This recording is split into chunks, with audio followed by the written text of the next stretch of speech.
penganugerahan kenaikan pangkat secara istimewa berupa Jenderal TNI Kehormatan kepada Bapak Prabowo Subianto.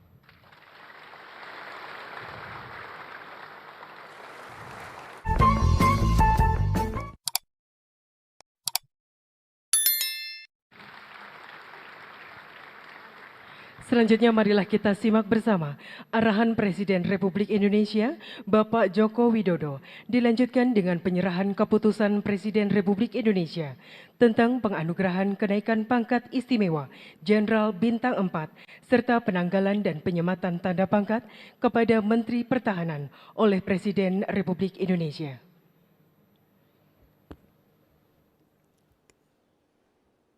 Bismillahirrahmanirrahim. Assalamualaikum warahmatullahi wabarakatuh. Selamat pagi, salam sejahtera bagi kita semuanya. Shalom, Om Swastiastu, Namo Buddhaya, salam kebajikan. Yang saya hormati Wakil Ketua MPR RI, yang saya hormati pimpinan DPR RI yang hadir, yang saya hormati para Menteri Kabinet Indonesia Maju hadir bersama saya, Pak Menko Polhukam, Pak Menhan, Kepala Staf Kepresidenan, yang saya hormati Panglima TNI dan Kapolri, beserta seluruh Kepala Staf Angkatan, para peserta Rapim TNI Polri yang saya hormati, Bapak Ibu hadirin undangan yang berbahagia. Pertama-tama saya ingin menyampaikan ucapan terima kasih yang sebesar-besarnya kepada seluruh jajaran TNI dan Polri yang telah menjamin keamanan, yang telah menjamin ketertiban selama pelaksanaan pemilu sehingga pemungutan suara dan penghitungan suara berlangsung dengan aman dan damai. Walaupun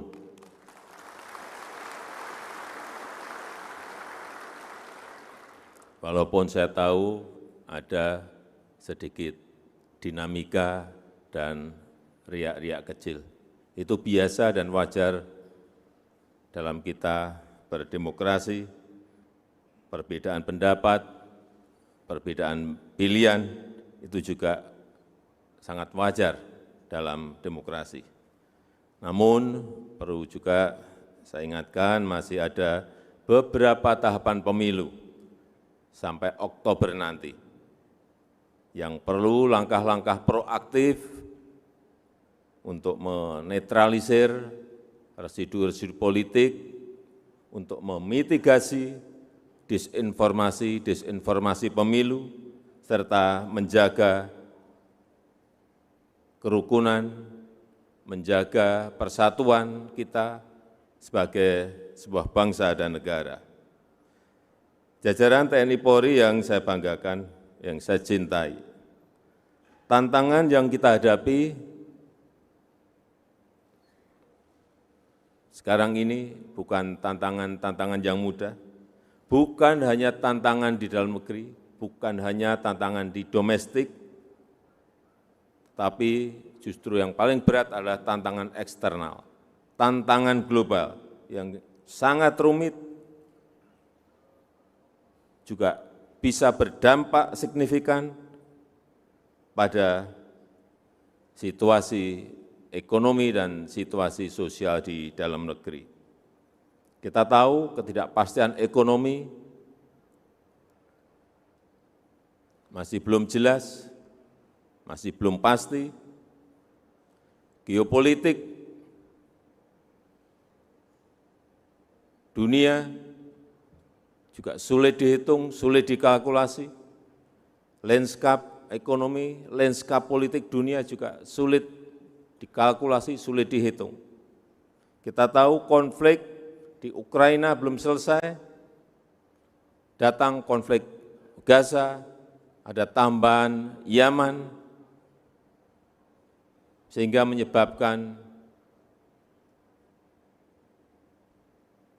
inflasi pangan melanda dunia. Kita tahu kalau dulu banyak yang menawarkan kepada kita, misalnya beras, hampir semua negara produsen beras menawarkan berasnya kepada kita. Sekarang ini kita mencari beras ke negara-negara produsen itu juga tidak gampang dan tidak mudah. Karena semuanya sekarang ini ngerem untuk tidak ekspor bahan pangannya, baik gandum maupun beras, akibat perubahan iklim, akibat perubahan cuaca dan gangguan rantai pasok. Dan sudah banyak negara yang masuk dalam jurang resesi. Terakhir kita tahu Inggris sudah masuk ke resesi, Jepang sudah masuk ke resesi, dan probabilitas resesi sudah melanda negara-negara besar. Sebagai contoh, Jerman sudah di angka 72%. Kemungkinan bisa masuk ke resesi. Uni Eropa, EU juga sudah di angka 60%. Amerika di angka 40%. Dan kita, ini patut kita syukuri, probabilitas Indonesia masih di angka 1,5%. Ini yang harus terus kita jaga.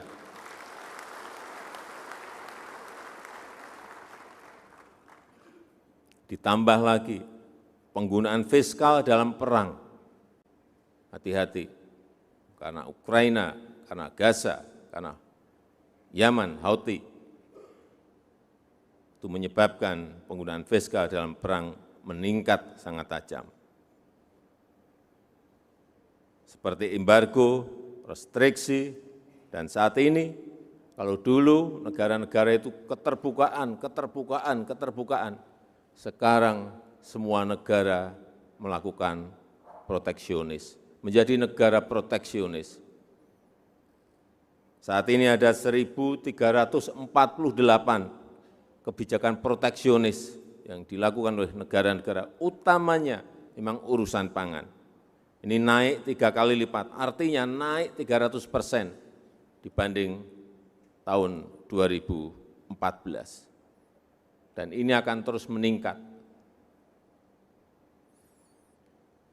Dan patut kita syukuri, alhamdulillah di tengah krisis dunia yang bertubi-tubi, ketidakpastian ekonomi yang sulit dikalkulasi, perekonomian kita cukup kokoh. Dan kalau di G20 masuk 3 besar ekonomi yang kondisi growth dan pertumbuhan ekonominya baik. Kita tahu ekonomi kita di tahun 2023 tumbuh 5,05%. Inflasi terkendali di angka 2,57%. Kemiskinan turun di angka 9,36%. Pengangguran turun di angka 5,32%. Dan Gini rasio ketimpangan juga turun di angka 0,388%. Meskipun kalau lihat angka-angka baik, saya terus menyampaikan tetap kita harus hati-hati, kita harus tetap waspada. karena ke depan kompetisi global itu semakin kompleks, semakin tidak jelas arahnya kemana dalam pertemuan-pertemuan baik G20, G20, G7, di ASEAN, semuanya. Kalau kita bicara ketidakjelasan ekonomi dan geopolitik, ini menyebabkan ketidakpastian.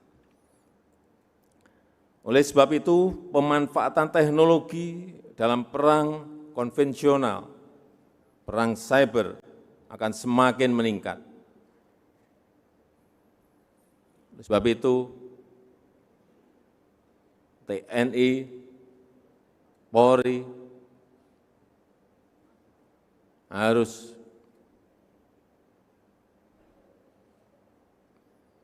berani masuk ke hal-hal yang berkaitan dengan teknologi. Pesawat tempur perlu, iya. Tank perlu, iya. Tapi hati-hati juga dengan drone. Saya ingat di tahun 2020, bulan Januari, ada penggunaan drone yang saya kaget karena begitu sangat presisi dan begitu sangat akurat mengejar siapa yang diinginkan. Saat itu Majen Sulaiman, ini Komandan Quds dari pengawal besar Revolusi Iran, ketembak dari drone yang dipersenjatai. Akurat karena memakai face recognition. Akhirnya ketembak. Dan yang kita kaget itu terjadi di wilayah Irak, tapi drone-nya konon dikendalikan dari Qatar. Markas Amerika Serikat di Qatar. Inilah hal-hal yang harus kita ikuti, kita amati, bagaimana perkembangan teknologi itu bisa merubah dari perang yang konvensional ke perang-perang yang bisa dikendalikan dari jarak jauh. Oleh sebab itu, penguasaan iptek jelas akan semakin dibutuhkan. TNI Polri harus menjadi pembelajar yang aktif, pembelajar yang adaptif. TNI Polri juga harus mampu melakukan deteksi dini, mengambil langkah antisipasi, memperkuat profesionalisme dan pelayanan terhadap masyarakat, memperkuat nilai-nilai TNI prima, Polri yang presisi, serta kemanunggalan dengan rakyat. Sinergi TNI dan Polri sangat mutlak diperlukan. Sinergi horizontal antar kesatuan, sinergi vertikal dari atas sampai bawah. Hilangkan yang namanya ego sektoral, hilangkan sekat dan pandangan-pandangan sempit. Semuanya harus untuk bangsa dan negara. TNI Polri harus menjadi bagian penting untuk menyongsong Indonesia Emas 2045. Karena kita berpeluang besar untuk menjadi negara maju dan keluar dari middle income trap. Dan momentumnya adalah 15 tahun ke depan. Saat kita menikmati yang namanya bonus demografi. Dan biasanya dalam sebuah peradaban negara yang namanya bonus demografi, peluang seperti ini hanya muncul sekali. Negara-negara di Amerika Latin tahun 50, tahun 60, tahun 70 sudah menjadi negara berkembang saat itu. Sudah menjadi negara berkembang. Tapi sampai saat ini mereka tetap menjadi negara berkembang. Karena tidak mampu melakukan terobosan, tidak mampu melompat untuk menjadi negara maju. Ini hal-hal seperti ini yang juga harus kita amati dan kita pelajari. Supaya kita tidak terjebak pada middle income trap. Ada peluang tapi juga tantangannya tidak kecil. Sehingga semua kebijakan-kebijakan harus hati-hati.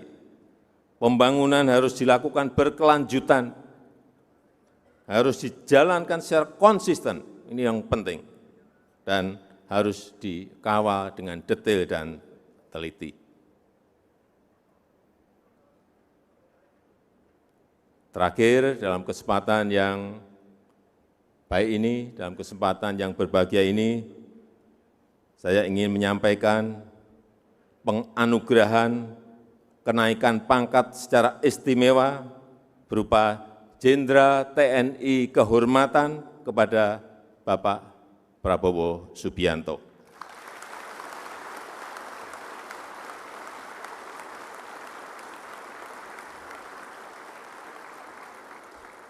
Penganugerahan ini adalah bentuk penghargaan sekaligus peneguhan untuk berbakti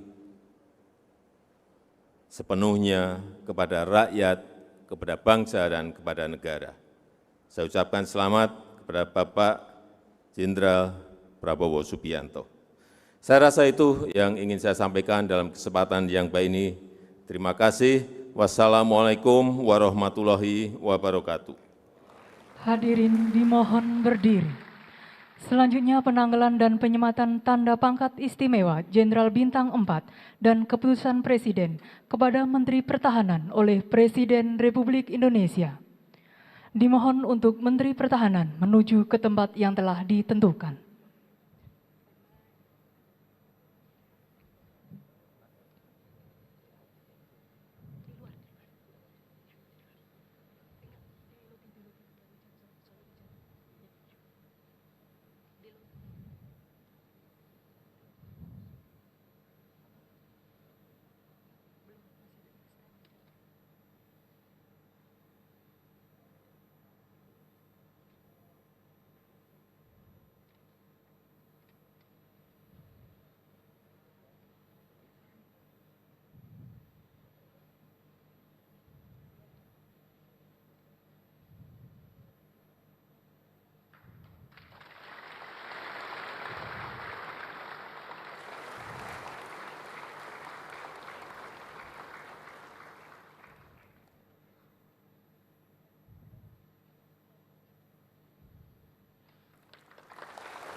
Hadirin disilakan duduk kembali.